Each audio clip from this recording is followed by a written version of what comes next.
with other Europeans. Because we have the Dutch around, we have the British, we have the Swedish, and of course the Portuguese. So he traded with them. So through this, he was able to gain power and was so famous. So a year later, the Danes came back and they won the castle back again. So this time around, they have to come as gentlemen. They can't fight with as many because he had the support of other Europeans. So the Danes came as gentlemen and they asked him that he should give back the castle to them.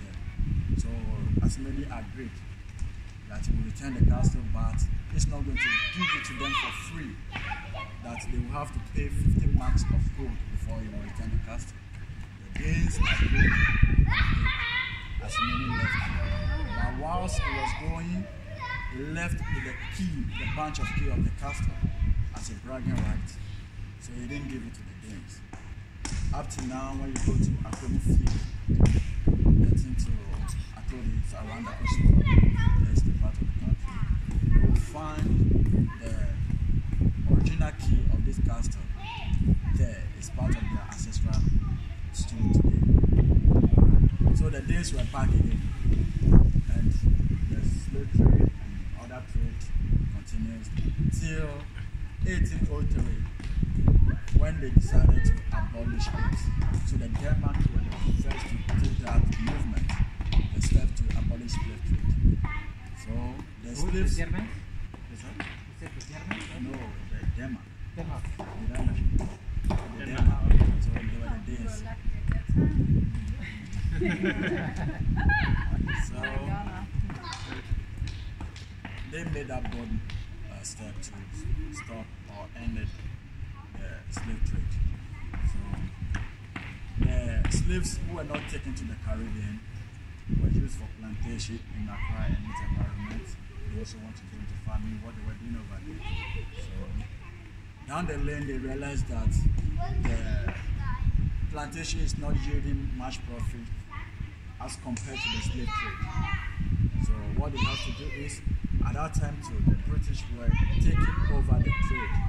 Alright, so they sold all their assets, including this Crystal Ball Castle, to the British for £10,000. Alright, and they left. So later, the British moved in and they continued with the slave trade. They didn't abolish it. They were like, the Danes enjoyed it and profited a lot from it, so they also want to continue. Until they finally agreed to abolish it. And then they became Ghana colonial masters. So they colonized Ghana from that time till 1957, when Ghana was able to gain independence from the British. And before then, when the British were here, they moved the seat of government from Cape Coast to Accra. So that's why Accra is now the capital town or city of Ghana. At first, it used to be Cape Coast. So it was the British who moved it to Accra. And Crystal Ball Castle was used as the residence for the government. So it served as a residence and office for the governors, the British government. So right after independence, that's 1957 to 1963, when the last British governor left Ghana,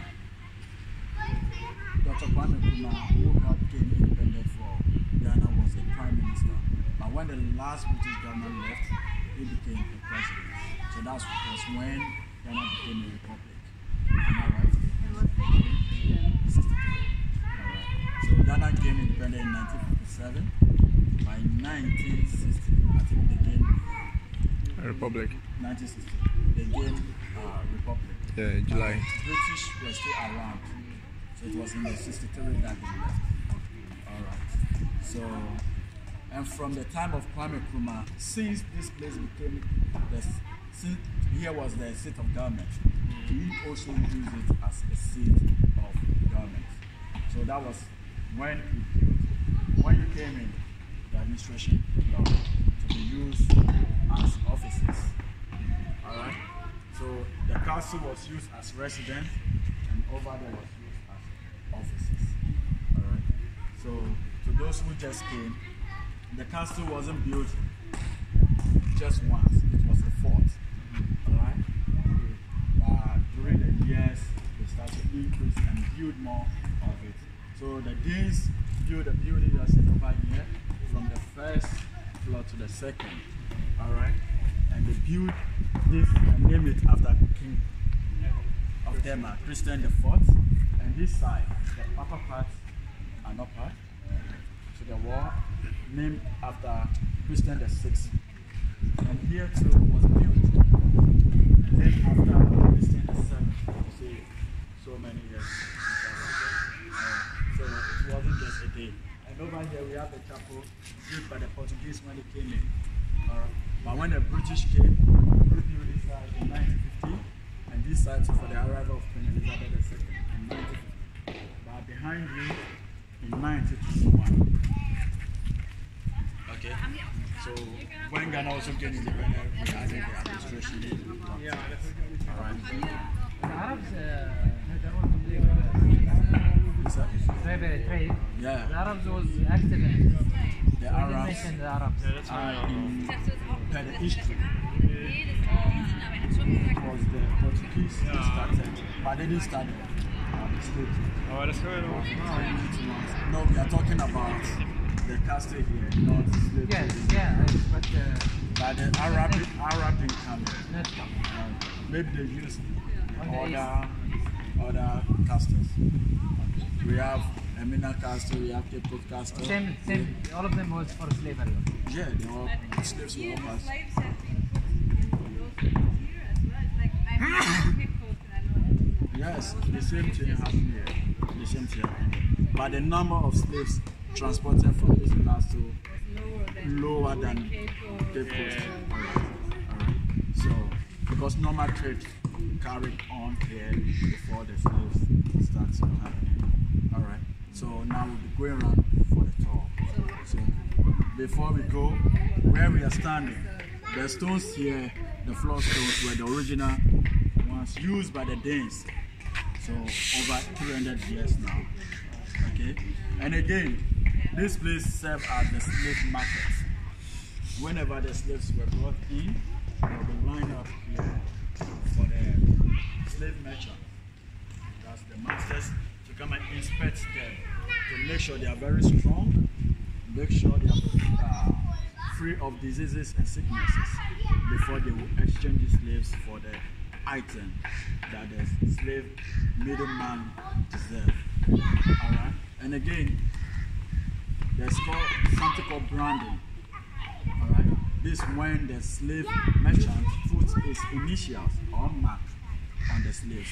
And here, red hot metals were used. So they will have their initials, Like metal. for the horses and for The same thing too. Yeah. So it will be put inside fire when it's red hot. It will use to stand. And these slaves in chain and shackles will be taken to some of the dungeons we have here for the ship to arrive. The ship can take minimum of 3 weeks to maximum of 3 months to 6 months for it to arrive, and the slaves will have to be in the dungeons to is it men and women or just both male and female. Alright. So now we'll move to the structure over here. So wherever you see black gates, it's for like dungeon or storeroom.